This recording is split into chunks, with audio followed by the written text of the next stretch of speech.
കേന്ദ്ര ആഭ്യന്തരമന്ത്രി അമിത്ഷായുടെ രാജിയടക്കം ആവശ്യപ്പെട്ട് പ്രതിപക്ഷം പ്രതിഷേധിച്ചതോടെ പാർലമെന്റ് നടപടികൾ ഇന്നും സ്തംഭിച്ചു. മല്ലികാർജ്ജുന ഖാർഗെ രാജ്യസഭയിൽ സംസാരിക്കാൻ അനുവദിച്ചില്ല.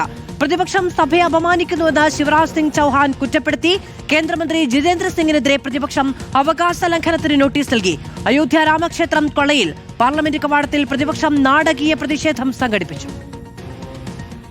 പാർലമെന്റ് നടപടികൾ ആരംഭിച്ചപ്പോൾ തന്നെ കേന്ദ്ര ആഭ്യന്തരമന്ത്രി അമിത്ഷായ്ക്കെതിരെ പ്രതിപക്ഷം സഭയുടെ നടുത്തളത്തിൽ പ്രതിഷേധം ആരംഭിച്ചു. വിദ്യാർത്ഥികൾക്കെതിരെ AK-47 ഉപയോഗിച്ച് വെടിവെച്ചു. അമിത്ഷാ എവിടെ എന്ന് പ്രതിപക്ഷം ചോദിച്ചു.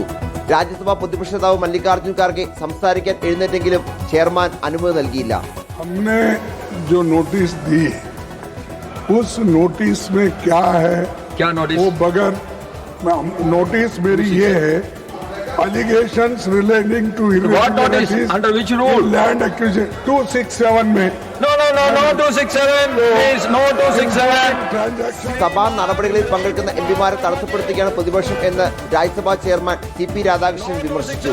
പ്രതിപക്ഷത്തിന് ജനങ്ങളോട് ഒരു ഉത്തരവാദിത്വവും ഇല്ലെന്ന് കേന്ദ്രമന്ത്രി ശിവരാജ് സിംഗ് ചൌഹാൻ കുറ്റപ്പെടുത്തി.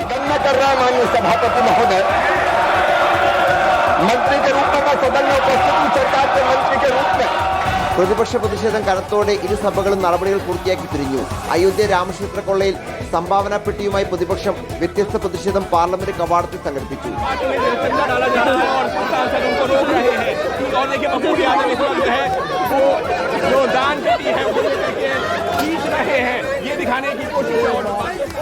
വിദ്യാർത്ഥികൾക്കെതിരെ പോലീസ് വെടിവെയ്പ് നടത്തിയിട്ടില്ല എന്ന കേന്ദ്രമന്ത്രി ജിതേന്ദ്ര സിംഗിന്റെ പ്രസ്താവനയ്ക്കെതിരെ KC വേണുഗോപാൽ അവകാശ ലംഘനത്തിന് നോട്ടീസ് നൽകി. റിപ്പോർട്ടർ, ദില്ലി.